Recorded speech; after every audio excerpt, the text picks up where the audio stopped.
আহি থকা অসম বিধানসভা নিৰ্বাচনৰ কাৰণে লখিমপুৰ 76 নং বিধানসভা সমষ্টিৰ কংগ্ৰেছ দলৰ প্ৰাৰ্থী হিচাপে মোক অল ইণ্ডিয়া কংগ্ৰেছ কমিটিৰ সভাপতি মল্লিকাৰ্জুন খাৰ্গে, ৰাহুল গান্ধী, প্ৰিয়ংকা গান্ধী আৰু অসমৰ প্ৰদেশ কংগ্ৰেছৰ সভাপতি গৌৰৱ গগৈ ডাঙৰীয়াই মোক প্ৰাৰ্থিত্ব প্ৰদান কৰিছে। গতিকে তেওঁলোকে যিটো বিশ্বাস কৰি পেলাই মোক প্ৰাৰ্থিত্ব দিছে, এই বিশ্বাস ৰাখি মই লখিমপুৰ বিধানসভা সমষ্টিৰ পৰা মই জিকিবৰ কাৰণে মই সম্পূৰ্ণ চেষ্টা কৰিম। নাই, মানৱটো মোক কেনেকৈ প্ৰত্যাহ্বান হ'ব? মোৰ বয়সতো সৰু, সি মোৰ ভাইৰ নিচিনা। আৰু যদিও লখিমপুৰত সৰুতে পঢ়িছিলে, তেওঁ পঢ়া শেষ কৰি প্ৰায় 20 বছৰতো তেওঁ গুৱাহাটীতে আছে। লখিমপুৰৰ লগত তেওঁ কোনো যোগাযোগেই নাই। যোৱাবাৰ তেওঁ টিকেটটো লৈ লখিমপুৰ ইলেকশ্যন খেলিবলৈ আহিছে। গতিকে 5 বছৰ তেওঁ কাম কৰিছে।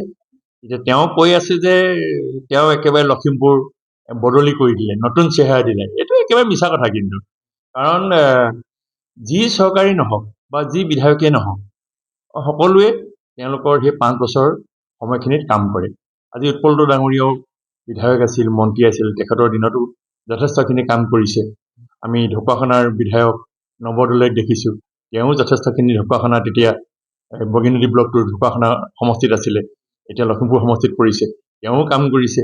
আৰু ময়ো 5 বছৰ বিধায়ক আছিলোঁ, আমিও কাম কৰিছোঁ, আজি তেওঁ কাম কৰিছে।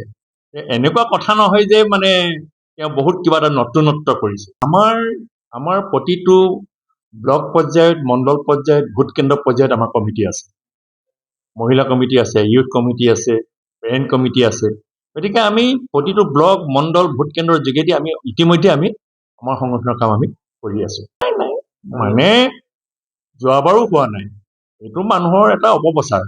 আৰু এইবাৰো আমাৰ কংগ্ৰেছত এতিয়া আমি প্ৰায় 8জনে টিকেট বিচাৰিছোঁ।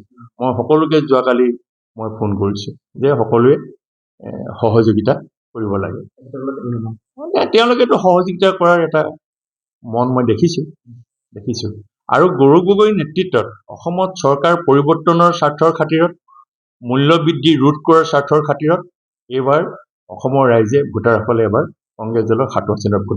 মোৰ সম্পূৰ্ণ নিশ্চিত, মোৰ বিশ্বাস আছে নিজৰ ওপৰত। জনপ্ৰিয়তা মানে কেনেকুৱা জনপ্ৰিয়তা? আজি এনেকুৱা জনপ্ৰিয়তা নেকি যে তেওঁ 3,300 কোটি টকা তেওঁ আজি 5 বছৰত মানে আনিছোঁ বুলি কৈছে, চেংচন কৰি আনিছোঁ বুলি কৈছে। প্ৰথমতে ৰাইজক এই 3,300 কোটি টকাৰ ক'ত কি স্কিম ধৰি কাম কৰিলে, প্ৰথম এই স্কিমবিলাক ৰাইজক জনাওকচোন। মোক জনাব নালাগে, ৰাইজক জনাওকচোন ইলেকশ্যনৰ আগতে। পুৰণা ৰাস্তাৰ ওপৰত আলকাটা লগাই বগা চিন কেইটামান লগাই দিলে উন্নয়ন নুবুজাই নহয়।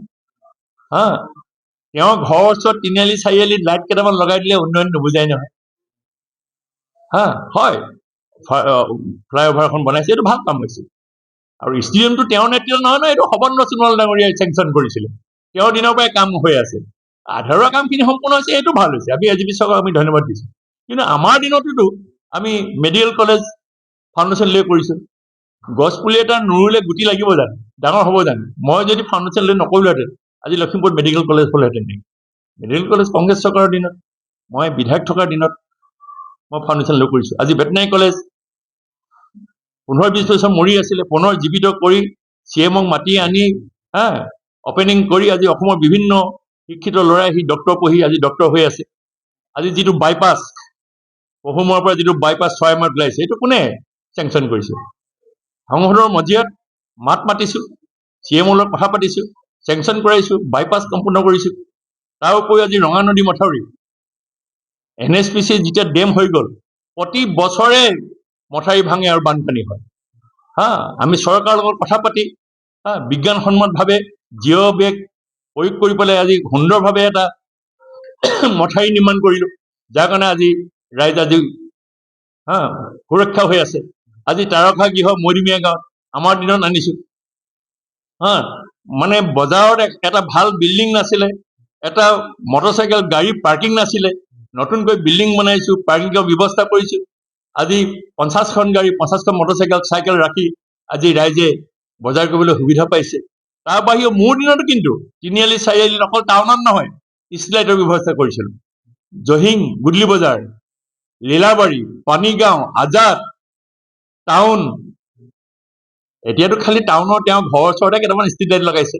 মইতো গোটেই সমষ্টিটোত যিবিলাক মাৰ্কেট এৰিয়া মই ষ্ট্ৰীট লাইটৰ ব্যৱস্থা কৰিছোঁ, কাম আমি কৰিছোঁ। ইয়াৰ উপৰিও আপোনালোকে জানে ৰজাদিনীয়া পুখুৰী দুটা আছে, ৰধোলা পুখুৰী, নাহৰ পুখুৰী, ৰজাদিনীয়া পুখুৰী। নাহৰ পুখুৰীটো মই কোটি টকা চেংচন কৰি এখন পাৰ্কিং পুখুৰীটো খনাই মই কাম কৰিছিলোঁ। মই হাৰি থাকিলোঁ, অলপ কাম বাকী থাকিলে, এবাৰ যদি জিকো সম্পূৰ্ণ কৰি দেখুৱাম। আজি ৰধলা পুখুৰী, ৰজাদিনীয়া পুখুৰী, তাত গোটেই মিউনিচিপালিটিৰ জাবৰ জোথৰ পেলাই বিনষ্ট কৰি ৰাখিছিলে। মই বিধায়ক হোৱাৰ সময়ত কংগ্ৰেছ চৰকাৰৰ দিনত এইটো পুনৰীক্ষণ কৰি কাম আৰম্ভ কৰিছিলোঁ। কাম আমি নকৰা নহয়, তেওঁ কৰিছে, মই নাই কৰা বুলি কোৱা নাই, কিন্তু তেওঁ যেনেকে কৈছে সেইটো কিন্তু মিছা কথা। আজি আপোনালোকে চাওক, লখিমপুৰ ডিষ্ট্ৰিক্ট লাইব্ৰেৰীটো ৰিপেয়াৰিঙৰ কাৰণে 6 কোটিৰ ওপৰত খৰচ কৰিছে। আপোনালোকে কওকচোন বাৰু, এটা ডিষ্ট্ৰিক্ট লাইব্ৰেৰী ৰিপেয়াৰিঙৰ নামত 6 কোটিৰ ওপৰত খৰচ কৰিছে। আজি এপেচ বেংকৰ ফ্ৰণ্টত এটা ৱাটাৰ পেন মই বনাইছিলোঁ, ঠিক আছে, সেইটো বহুদিন চলিলে, মাজতে অলপ ডেমেজ হ'ল, এইটো ৰিপেয়াৰিং নকৰিলে। এতিয়া মই বনোৱা ফাউণ্টেন পেনটোৰ ওপৰতে, ফাউণ্ডেশ্যনটোৰ ওপৰতে মানৱ ডেকা ডাঙৰীয়াই ক্লক টাৱাৰ এটা বহাই দিছে। তাত কিমান লাখ টকা এষ্টিমেট লৈ বনাইছে আপোনাক খবৰ হ'বচোন। গতিকে দুৰ্নীতি হৈছে, দুৰ্নীতি কৰা আমি উমান পাইছোঁ, আৰু সেইকাৰণে ৰাইজক কৈছোঁ 3,300 কোটি টকা চেংচন হৈছে, আমি খুব ভাল পাইছোঁ। কিন্তু তেওঁ ক'ত স্কিম লৈ এই গোটেই পইচাবিলাক খৰচ কৰিলে, নিৰ্বাচনৰ আগমুহূৰ্তত তাৰ স্কিমবিলাক আমাক জনাওক।